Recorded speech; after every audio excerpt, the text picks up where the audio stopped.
আমার উপাসনা করো। খুব ভালো, খুব ভালো। কিভাবে? তাহলে এতে ভুলটা কোথায়?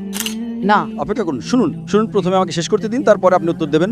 এই 4টি বিষয় কি বাইবেলে উল্লেখ আছে? যখন তিনি স্বর্গে আরোহণ করলেন তখন পবিত্র আত্মায় আমি এটা সহ্য করব না। আপনি নিজের কথা বসিয়ে দিচ্ছেন। আমরা তাদেরকে তিনি ব্যক্তিবাচক তিনি হিসেবে উল্লেখ করি। তিনি একজন মানুষ। আমার নাম ডায়ানা, আমি একজন ছাত্রী এবং আমার প্রশ্ন হলো, গুহায় ফেরেশতা জিব্রাইল আলাইহিসসালাম যখন মুহাম্মদ সাল্লাল্লাহু আলাইহি সাল্লামের কাছে আসলেন তখন তিনি ভয় পেয়েছিলেন কেন? বোন খুব ভালো একটি প্রশ্ন করেছেন যে যখন ফেরেশতা জিব্রাইল আলাইহিস সালাম প্রথমবার মুহাম্মদ সাল্লাল্লাহু আলাইহি সাল্লামের কাছে এসেছিলেন, যখন তার উপর প্রথম ওহী নাজিল হয়েছিল তখন তিনি ভয় পেয়েছিলেন কেন? কারণ তিনি এমন কিছু আশা করেননি।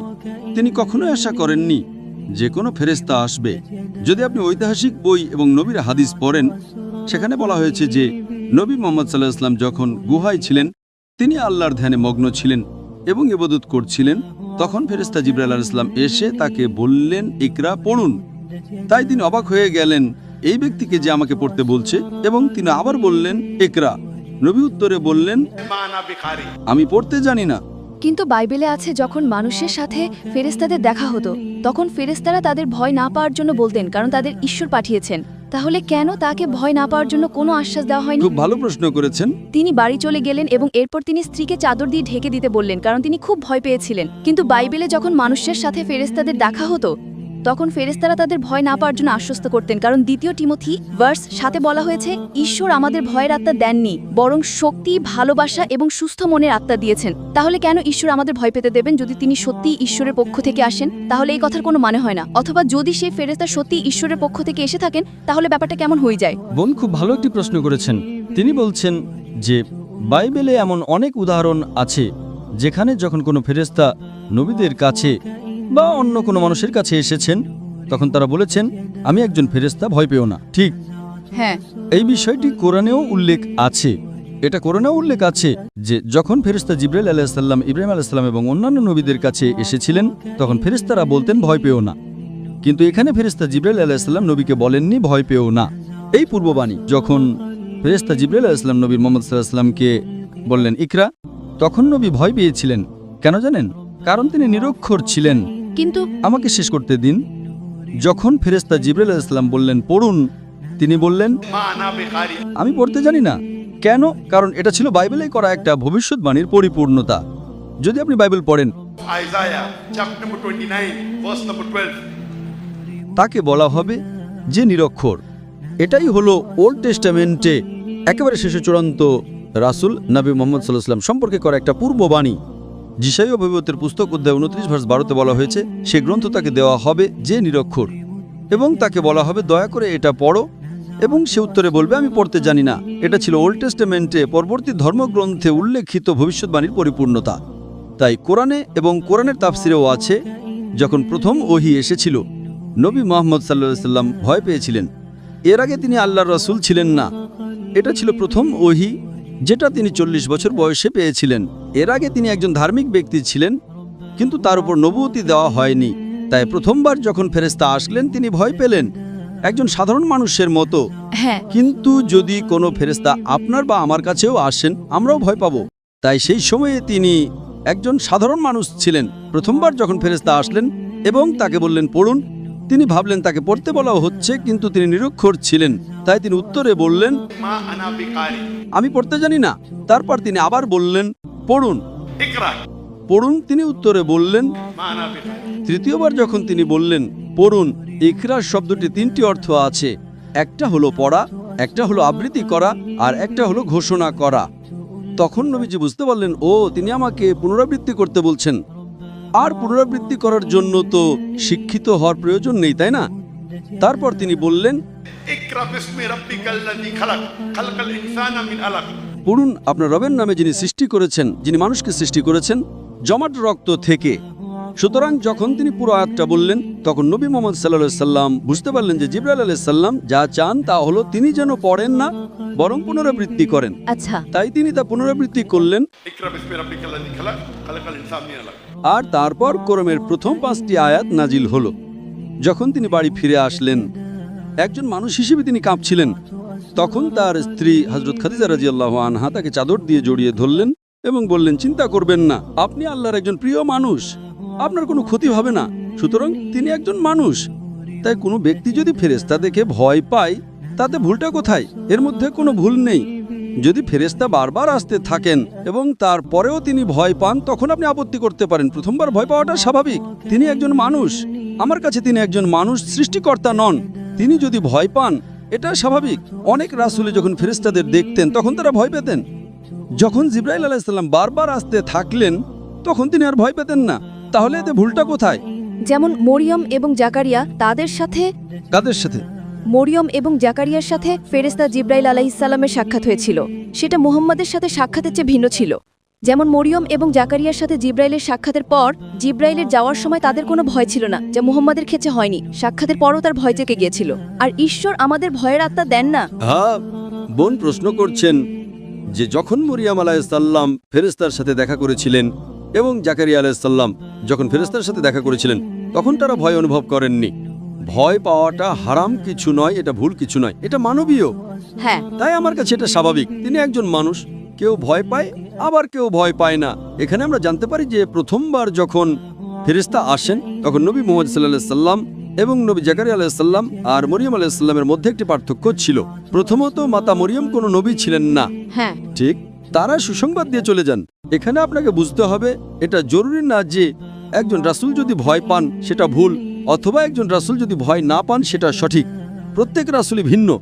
যেমন ধরুন, নবী মুসা আলাইহিস সালাম সরাসরি আল্লাহর সাথে কথা বলেছেন, ইব্রাহিম আলাইহিস সালাম বলেননি। তাহলে এটা কি ইব্রাহিম আলাইহিস সালামকে ছোট নবী বানিয়ে দেয়?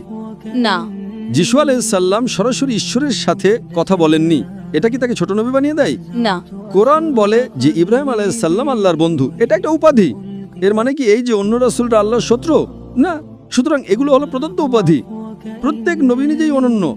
আমরা কেবল তখনই আপত্তি করব যদি এমন কিছু করা হয় যেটা অস্বাভাবিক বা যেটা সঠিক না বা যেটা পাপপূর্ণ। তাই ভয় পাওয়া এমনটাই পাপ না। তাই আমার কাছে এটা স্বাভাবিক। আমি একজন ডাক্তার হিসেবে, একজন বুদ্ধিমান ব্যক্তি হিসেবে, যদি একজন মানুষ ভয় পায় আর একজন না পায়, এটা তাকে ছোট বা বড় করে না। হ্যাঁ, কিন্তু এরপরে আপনাকে যা দেখতে হবে, এরপরে আপনাকে দেখতে হবে কে বেশি সাহসী ছিলেন। নবী মুহাম্মদ সাল্লাল্লাহু আলাইহি সাল্লাম জিবরাইলের সাথে যোগাযোগ রাখতেন, এমন কোনো নবী নেই যিনি নবী মুহাম্মদ সাল্লাল্লাহু আলাইহি সাল্লামের মতো জিবরাইলের সাথে এত বেশি যোগাযোগ করেছেন। আপনি কি কোনো রাসূলকে চেনেন? কোনো রাসূল, জাকারিয়া, মরিয়ম আলাইহিস সালাম, তারা কি নবী মুহাম্মদ সাল্লাল্লাহু আলাইহি সাল্লামের মতো এত বেশি যোগাযোগ করেছেন? না। না।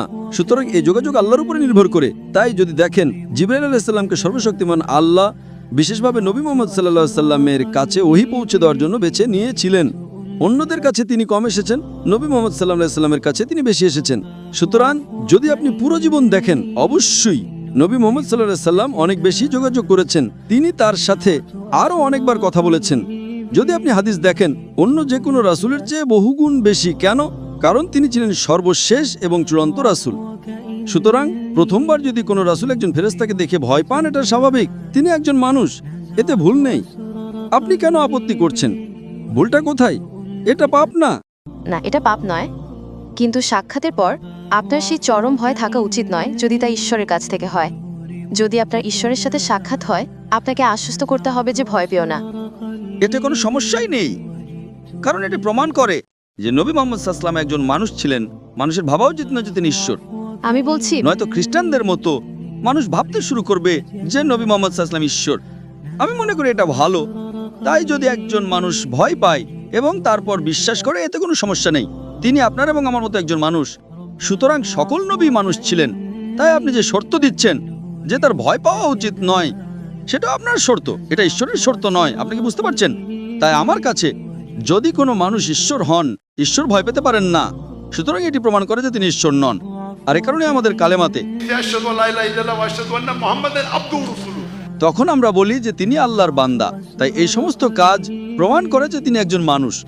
আমি মনে করি এটা একটা চমৎকার উদাহরণ যে ঈশ্বরের সকল রাসূল মানুষ ছিলেন, তারা ঈশ্বর ছিলেন না। নয়তো অনেক খ্রিস্টানের মতো তারা ভুলভাবে ঈশ্বরকে, দুঃখিত, যিশুকে ঈশ্বর বলে ডাকে। বোন, আপনি কি বিশ্বাস করেন যে যিশু ঈশ্বর? হ্যাঁ। আপনি কি বাইবেলের কোথাও থেকে একটাও প্রমাণ দেখাতে পারবেন যেখানে যিশু খ্রিস্ট আলাইহিস সালাম নিজেই বলেছেন যে আমি ঈশ্বর, অথবা যেখানে তিনি বলেছেন আমার উপাসনা করো? না, এমন কোনো সরাসরি অনুচ্ছেদ নেই। যেখানে তিনি বলেছেন যে আমি ঈশ্বর, আমার উপাসনা করো, এমন কোনো সরাসরি অনুচ্ছেদ নেই। আমি শুনতে পাচ্ছি না বোন। এমন কোনো সরাসরি শ্লোক নেই যেখানে যিশু বলেছেন আমি ঈশ্বর, আমার উপাসনা করো। খুব ভালো, খুব ভালো, কিন্তু তিনি নিজেকে খুব ভালো। তার মানে বোন স্বীকার করেছেন যে বাইবেলের কোথাও এমন একটি উক্তি নেই যেখানে যীশুখ্রিস্ট আলাইহিস সালাম নিজেই বলেছেন আমি ঈশ্বর, তবুও আপনি তার উপাসনা করেন। সরাসরি এমন কিছু নেই। তার মানে আপনি যিশু আলাইহিস সালামকে অনুসরণ করছেন না। যিশু আলাইহিস সালাম বলেছেন আমি নিজে থেকে কিছুই করতে পারি না, আমি যেমন শুনি তেমন বিচার করি এবং আমার বিচার ন্যায়, কারণ আমি আমার ইচ্ছা খুঁজি না বরং আমার পিতার ইচ্ছা খুঁজি। সেই তরুণ ছেলেটি যে বক্তব্য দিয়েছিল ঠিক একই, কিন্তু সে বুঝতে পারেনি, তার সমস্যা ছিল, জানেন তো। কিন্তু অনেক শ্লোকে তিনি বলেছেন যে আমি ঈশ্বর। সরাসরি না হলেও তিনি বলেছেন যদি তোমরা আমাকে ভালোবাসো তবে আমার আদেশ পালন করবে। বোন, আপনাকে সকল রাসূলের আদেশ পালন করতে হবে, শুধু যিশুর, ঈসা আলাইহিস সালামের কেন? ইব্রাহিম আলাইহিস সালাম, মুসা আলাইহিস সালামের কি তাদের অনুসরণ করতে হবে না?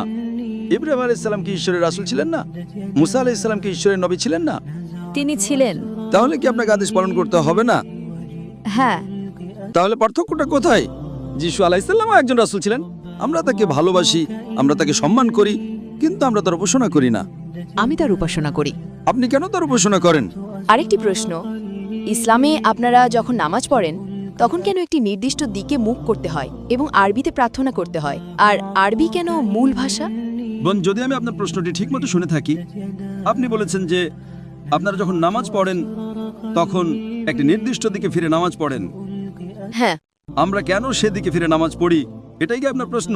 হ্যাঁ। খুব ভালো প্রশ্ন। বোন প্রশ্ন করেছেন যে আমরা মুসলিমরা যখন নামাজ পড়ি তখন আমরা কাবার দিকে মুখ করি, কিন্তু আমরা কেন কাবার দিকে মুখ করি? কারণ কাবা আমাদের কিবলা। কিবলা মানে দিক। আমরা কেন কিবলার দিকে মুখ করি, এটাই প্রশ্ন। কারণ আমরা ইসলামে একতায় বিশ্বাস করি, আমরা ভাগে বিশ্বাস করি না। তাই ধরুন আজকে আমরা সবাই এই তাঁবুতে নামাজ পড়তে চাই, তাহলে আমরা কোন দিকে ফিরে নামাজ পড়ব? পূর্ব, পশ্চিম, উত্তর নাকি দক্ষিণ? আপনি বলবেন পশ্চিম, ও বলবে পূর্ব, আরেকজন বলবে উত্তর। এখন আমরা কোন দিকে ফিরে নামাজ পড়ব? বিভিন্ন দিক। তাই ঐক্যের জন্য আল্লাহ বলেছেন যখন তোমরা নামাজ পড়বে তখন কাবার দিকে মুখ করবে। এটি কোরআন সূরা বাকারার 2 নম্বর অধ্যায়ের একটি আয়াত। তাই আমরা ঐক্যের জন্য কাবার দিকে মুখ করি। এর মানে এই নয় যে আমরা কাবার ইবাদত করি। কিছু মানুষ ভাবতে পারে যে আমরা কাবার ইবাদত করি। কোনো মুসলিম কখনো কাবার ইবাদত করে না। আপনি কি বুঝতে পারছেন? জি। কাবা হলো কিবলা। কিবলা মানে দিক। আমরা ঐক্যে বিশ্বাস করি। যখন হজের জন্য মক্কায় যাই তখন কাবার চারপাশে তাওয়াফ করি, কারণ প্রতিটি বৃত্তের একটি কেন্দ্র থাকে।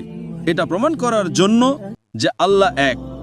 এবং ইসলামের দ্বিতীয় খলিফা মানে হযরত ওমর রাদিয়াল্লাহু আনহু, তিনি এই কালো পাথর বা হাজরে আসওয়াদের দিকে ইঙ্গিত করে বলেছিলেন যে এই কালো পাথর আমার কোনো উপকার করতে পারে না, ক্ষতিও করতে পারে না।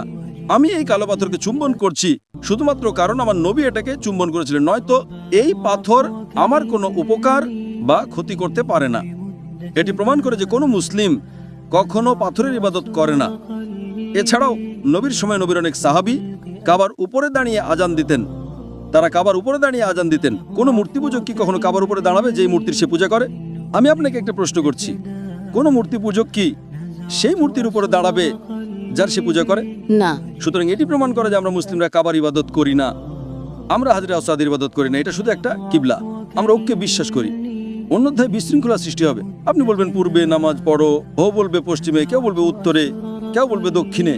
তাই ঐক্যের জন্য বিশ্বের সবাই কাবা মক্কার দিকে মুখ করে এবং আমরা একই দিকে ফিরে নামাজ পড়ি। আশা করি উত্তর পেয়েছেন। তাহলে আপনি বলতে চাইছেন যে আমাদের মধ্যে বিভ্রান্তি আছে কারণ আমরা একটা নির্দিষ্ট দিকে ফিরে প্রার্থনা করি না, তাই না? অবশ্যই কোনো নির্দিষ্ট দিক নেই, কিভাবে? কোনো কারণ আপনার স্বাধীনতা আছে। কোনো ঐক্য নেই। কিছু খ্রিস্টান দক্ষিণে প্রার্থনা করে, কিছু পশ্চিমে, কিছু পূর্বে। কোনো ঐক্য নেই, সব দিক ভিন্ন। আচ্ছা। তো সেটা আপনার প্রবলেম, আমার নয়। আচ্ছা। ঠিক এ কারণে যিশু আলাইহিস সালাম In the Gospel of John, chapter number 16, verse number 11 to 14, আমার তোমাদেরকে আরো অনেক কথা বলার আছে, কিন্তু তোমরা এখন তা সহ্য করতে পারবে না। কিন্তু তিনি যখন সেই সত্যের আত্মা আসবেন তখন তিনি তোমাদেরকে সমস্ত সত্যে পথ দেখাবেন। তিনি নিজে থেকে কিছু বলবেন না, যা শুনবেন তাই বলবেন। নবী মুহাম্মদ সাল্লাল্লাহু আলাইহি ওয়াসাল্লামের ব্যাপারে কথা বলছে। সত্যের আত্মা হলেন পবিত্র আত্মা। পবিত্র আত্মা, ঠিক আছে। ওকে, ঠিক আছে, আপনি আমার সাথে একমত। বোন খুব ভালো উত্তর দিয়েছেন। এ কারণে যিশু আলাইহিস সালাম পবিত্র আত্মার কথা বলছেন। সেখানে কি বলা হয়েছে? আমার তোমাদেরকে আরো অনেক কথা বলার আছে, কিন্তু তোমরা এখন তা সহ্য করতে পারবে না, কারণ তিনি যখন সেই সত্যের আত্মা আসবেন। বোন, বাইবেল বলে যে যখন যীশু খ্রিস্ট ঈসা আলাইহিস সালাম জন্মগ্রহণ করেছিলেন তখন পবিত্র আত্মা সেখানে ছিলেন, হ্যাঁ কি না? পবিত্র আত্মা বোন, শুধু আমার প্রশ্নের উত্তর দিন। বাইবেলেতে এটা বলা নেই যে যখন যীশু খ্রিস্ট ঈসা আলাইহিস সালাম জন্মগ্রহণ করেছিলেন তখন পবিত্র আত্মা সেখানে ছিলেন, ঠিক না ভুল? হ্যাঁ, ভিতরে। তাহলে এখানে ভবিষ্যৎবাণী বলছে আমার তোমাদেরকে আরো অনেক কথা বলার আছে, কিন্তু তোমরা এখন তা সহ্য করতে পারবে না। কিভাবে? শুনুন, তিনি প্রথমত একজন মানুষের ব্যাপারে বলা হচ্ছে, কোন আত্মা সম্পর্কে নয়। না, অপেক্ষা করুন, শুনুন, প্রথমে আমাকে শেষ করতে দিন, তারপরে আপনি উত্তর দেবেন। প্রথমত তিনি একজন মানুষকে বোঝায়, কোনো আত্মাকে নয়। তিনি যখন সত্যের আত্মা আসবেন, তিনি তোমাদেরকে সমস্ত সত্য পথ দেখাবেন। তিনি নিজের থেকে কিছু বলবেন না, যা শুনবেন তাই বলবেন 4-5 বার। তিনি পবিত্র আত্মা। পবিত্র আত্মাকে তিনি বলা হয় না। কারণ যখন যিশু না, আমাকে আগে শেষ করতে দিন, আপনি কেন বাধা দিচ্ছেন? আমি আপনাকে কথা বলার সুযোগ দেব। তিনি একজন পুরুষ বা মানুষকে বোঝায়। দ্বিতীয়ত, ভবিষ্যৎবাণী, যখন নবী আসবেন, পবিত্র আত্মা যীশু খ্রিস্ট আলাইহিস সালামের জন্মের সময় থেকেই সেখানে ছিলেন। সুতরাং পবিত্র আত্মার সম্পর্কে আপনার ব্যাখ্যা সম্পূর্ণ ভুল। তিনি নিজের থেকে কিছু বলবেন না, যা শুনবেন তাই বলবেন। তার মানে যে আমরা কোরআন এবং হাদিসে জানি, শব্দগুলো ফেরেশতা জিবরাইলের মাধ্যমে পাঠানো হয়েছিল, যা আপনি বলেছেন। তিনি এমনভাবে পুনরাবৃত্তি করেছেন যেন শব্দগুলো তার মুখে বসিয়ে দেওয়া হয়েছিল। পবিত্র আত্মার মুখে কোথায় শব্দ বসানো হয়েছিল? বাইবেলে কোথাও এমন কথা বলা নেই। এখানে বলা হয়েছে যা শুনবেন তাই বলবেন। নবী মুহাম্মদ সাল্লাল্লাহু আলাইহি ওয়াসাল্লাম সম্পর্কে বলা হচ্ছে, তিনি আমার মহিমা প্রকাশ করবেন। পবিত্র আত্মা কি যিশুর মহিমা প্রকাশ করেছিলেন? না। কোথায়? পবিত্র আত্মা কোথায় যিশুর মহিমা প্রকাশ করেছিলেন? কোথায়? তার মানে আপনি বাইবেল পড়ছেন না। প্রথমত, পবিত্র আত্মা যিশু ঈসা আলাইহিস সালামের জন্মের আগে থেকেই সেখানে ছিলেন। পবিত্র আত্মা সেখানে ছিলেন যখন যিশু পৃথিবীতে বাস করতেন। এই ভবিষ্যৎবাণী ভবিষ্যতে আগমনকারী একজনের সম্পর্কে বলছে, সুতরাং এটা পবিত্র আত্মা হতে পারে না। দ্বিতীয়ত, তিনি শব্দটি 4-5 বার ব্যবহার করা হয়েছে, এটা কোনো আত্মা হতে পারে না। তৃতীয়ত, তার মুখে শব্দ বসিয়ে দেওয়া হয়েছিল, পবিত্র আত্মার মুখে কোনো শব্দ বসানো হয়নি। চতুর্থত, তিনি যীশু খ্রিস্ট আলাইহিস সালামের মহিমা প্রকাশ করবেন। এই 4টি বিষয় বাইবেলে কোথায় উল্লেখ আছে? তাহলে আমি মেনে নেব যে এটি পবিত্র আত্মা। ঠিক আছে। এই 4টি বিষয় কি বাইবেলে উল্লেখ আছে? এই 4টি বিষয় পবিত্র আত্মার সাথে মেলে না, শুধু কারণ আপনার বাবা আপনার চার্চ বলেছে, আপনি অন্ধভাবে তা পুনরাবৃত্তি করছেন। না, আপনাকে যৌক্তিকভাবে ভাবতে হবে পবিত্র আত্মা সেখানে ছিলেন কিনা। তিনি ছিলেন। তিনি যীশু খ্রিস্ট আলাইহিস সালামের জন্মের আগে থেকেই সেখানে ছিলেন। তিনি মাতা মরিয়মের গর্ভে ছিলেন। তিনি সেখানে ছিলেন যখন যীশু খ্রিস্ট ঈসা আলাইহিস সালাম জন্মগ্রহণ করেছিলেন। তিনি সেখানে ছিলেন যখন যিশু বেঁচে ছিলেন। সুতরাং এটা পবিত্র আত্মা সম্পর্কে বলছে না। Someone is misguiding you. তার মানে আপনি বাইবেল পড়ছেন না। যখন তিনি আসবেন, এটি এমন একজনের সম্পর্কে বলছে যিনি উপস্থিত নন। পবিত্র আত্মা প্রথমে যখন যিশু জন্মগ্রহণ করেছিলেন তখন তার ভিতরে তার সাথে ছিলেন, কিন্তু তিনি চলে যাওয়ার পর তিনি বলেছিলেন যে সেই আত্মা তোমাদের ভিতরে থাকবে। সুতরাং এটি কেবল না, এমন কথা বলা হয়নি। যখন তিনি স্বর্গে আরোহণ করলেন তখন পবিত্র আত্মাই না, আপনি বাইবেলের ভুল প্রমাণ দিচ্ছেন। বাইবেল বলে, যীশু খ্রিস্ট বলেছেন, আমার তোমাদেরকে আরো অনেক কথা বলার আছে, কিন্তু তোমরা এখন তা সহ্য করতে পারবে না, কারণ তিনি যখন সত্যের আত্মা আসবেন, তার মানে তিনি তার ভেতরে থাকতে পারেন না। তাহলে কি যিশু মিথ্যা বলছেন? আমরা বিশ্বাস করতে পারি না যে নবী যিশু মিথ্যা বলতে পারেন। আপনি কেন যীশু খ্রিস্ট আলাইহিস সালামকে মিথ্যা বলার জন্য অভিযুক্ত করছেন? আমি এটা সহ্য করব না। আমার নবী যিশু আলাইহিস সালাম আমার নবী, আপনি তাকে মিথ্যা বলার জন্য অভিযুক্ত করতে পারেন না। আপনি নিজের কথা বসিয়ে দিচ্ছেন। যীশু খ্রিস্ট আলাইহিস সালাম বলেছেন, যখন তিনি আসবেন তিনি তোমাদেরকে সমস্ত সত্য পথ দেখাবেন। পবিত্র আত্মা তো আগে থেকেই সেখানে ছিলেন। তাহলে আপনি কেন যীশু খ্রিস্ট ঈসা আলাইহিস সালামকে ভুল বুঝছেন? তিনি নবী মুহাম্মদ সাল্লাল্লাহু আলাইহি ওয়াসাল্লামের ভবিষ্যৎবাণী সম্পর্কে বলছেন। না না না, আমরা ঈশ্বর, পিতা ঈশ্বর, পুত্র ঈশ্বর এবং পবিত্র আত্মা ঈশ্বর। আমরা তাদেরকে তিনি ব্যক্তিবাচক তিনি হিসেবে উল্লেখ করি। কোথায় তিনি? কোথায় উল্লেখ আছে পিতা ঈশ্বর, পবিত্র আত্মা? বাইবেলের কোন পদে এমন কথা বলা আছে? যখন যিশুকে দীক্ষিত করা হয়েছিল বাইবেলের কোন পদে এমন কথা বলা আছে? আমি আপনাকে উত্তর দেওয়ার সুযোগ দিচ্ছি, কারণ আপনি সেই তরুণ ছেলেটির মতো নন। আমি আপনাকে বোঝানোর চেষ্টা করছি যে যীশু খ্রিস্ট আলাইহিস সালাম বাইবেলে স্পষ্টভাবে নবী মুহাম্মদ সাল্লাল্লাহু আলাইহি ওয়াসাল্লামের ভবিষ্যৎবাণীর সম্পর্কে উল্লেখ করেছেন। ঠিক আছে, খুবই স্পষ্টভাবে। কিন্তু আপনি কেন বুঝতে পারছেন না? কোথায় বলা হয়েছে পবিত্র আত্মা? পবিত্র আত্মা তো আগে থেকেই সেখানে আছেন। তাহলে আপনি কেন ভুল পথে পরিদর্শিত হচ্ছেন? আমি ভুল পথে পরিদর্শিত নই। এটা স্পষ্ট ইংরেজি বোন, এবং আমার মনে হয় আপনার ইংরেজি খুব ভালো, সেই তরুণ ছেলেটির মতো নয়। তো আপনি যখন বাড়ি যাবেন তখন ঠিকমতো পড়তে পারবেন, ঠিক আছে? ঠিক আছে। জনের সুসমাচার 16 অধ্যায় 11 থেকে 14 পদ, এটা লিখে রাখুন, আপনার ডায়েরিতে লিখে রাখুন। Thank you, sister. Can we have the next question?